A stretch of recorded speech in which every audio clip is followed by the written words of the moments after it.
Ito mga kabali, tuloy na natin yung kay Renante Supremido.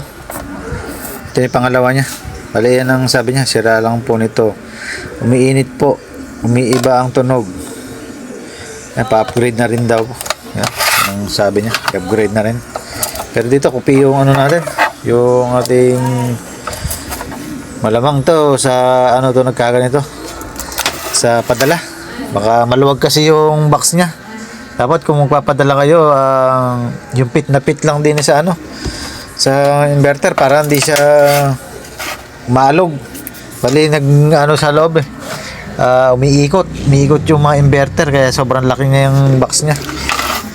Yan, bali ito, open ko muna yung top cover niya para masilip ko kung ano yung nangyari sa loob.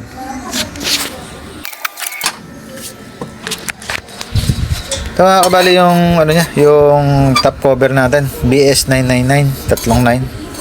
Yan. Bali pag open natin, kaya tinanggalan natin sa housing. Ito yung nakita natin kagad, yung capacitor niya bloated.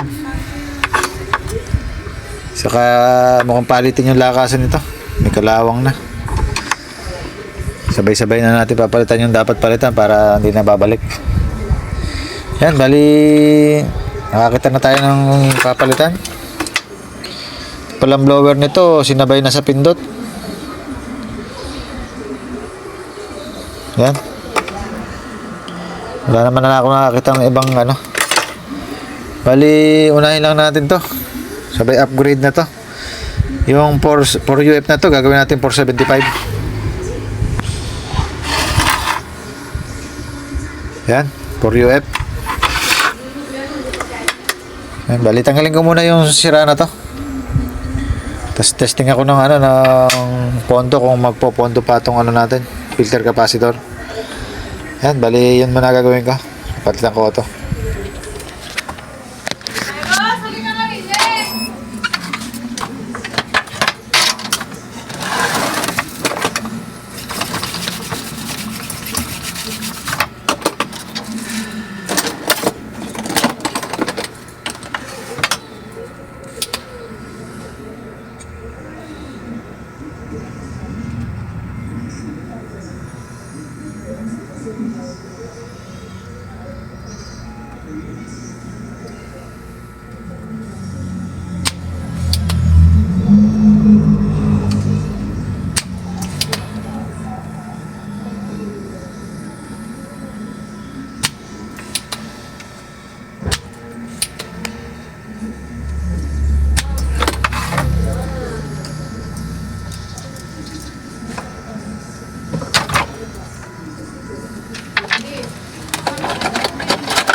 Ito mga kabali, pasamantala nilagyan muna natin ng capacitor na 4 UF para matesting lang muna natin, mamaya na natin i-upgrade to.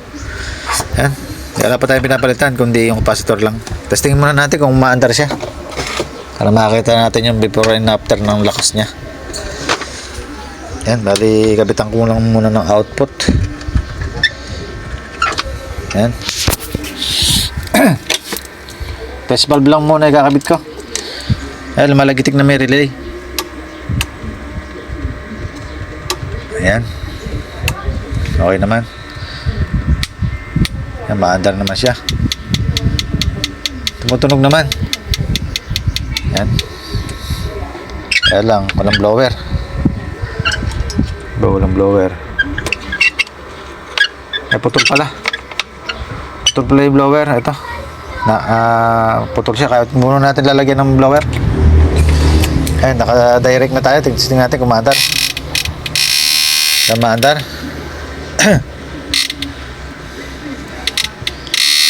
Ayan.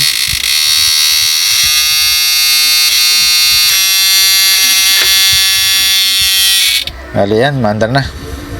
Kaya lang medyo may konting pagbabago-bago sa andar niya. Kumukuso mo lang siya ng ano? 46. Ay hindi, 45. 45 ano? 45 ampere. Yan, bali yan, mag-upgrade na tayo. Bali papalitan na natin yung lakasan. Saka yung capacitor. I-ayos natin yung blower. I-ayos din natin yung kubikong na to, yung baluktot. Yan. Ayan, balik na lang ako pagka na-i-ayos ko na. Ito mga kabali, ito yung pinalitan natin, capacitor. Saka lakasan. Yung yung ano tawag dito, yung trimmer inalis na natin. Binaypas na natin yung ano, yung kanyang trimmer sa resistor. Yan, saka yung protect nagpalit tayo. Yan, bali 1K ito, pinalitan natin 4.7K. Yan, bali testing na natin. Yan, diretso ko na rin yung plate natin. Nagkakabitan. Yan. Kabitan ko lang na output. Tingnan natin.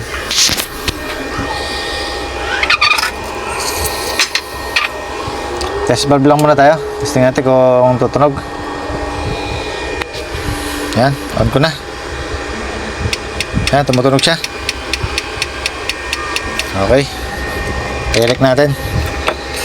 Direction. Ayan, on ko na. Ayan, sagad na natin. Yan, nag-70 ampere na siya. 70. Yan, bali isa na lang kulang dito. Ang palakas ng tunog. Ito, meron na akong ginawa. Lagay lang natin. Yan. On uli natin. Tingnan natin kung malakas na. Yan.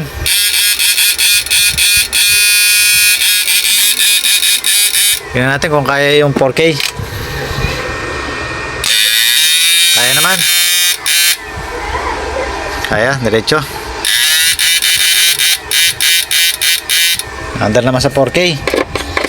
Ayan, bali sa 999 na blue na to, BS 999, okay na. Ila-upgrade na ginawa natin, capacitor. Wala na tayong ibang ginalaw. Hindi na tayo nagpalit ng capacitor. 68 naman na nakakabit dito. Ayan. Okay na, naikabit na rin natin yung wire ng ano, ng blower. Ayan. Bali sa blue na to, okay na, hanggang dito na lang.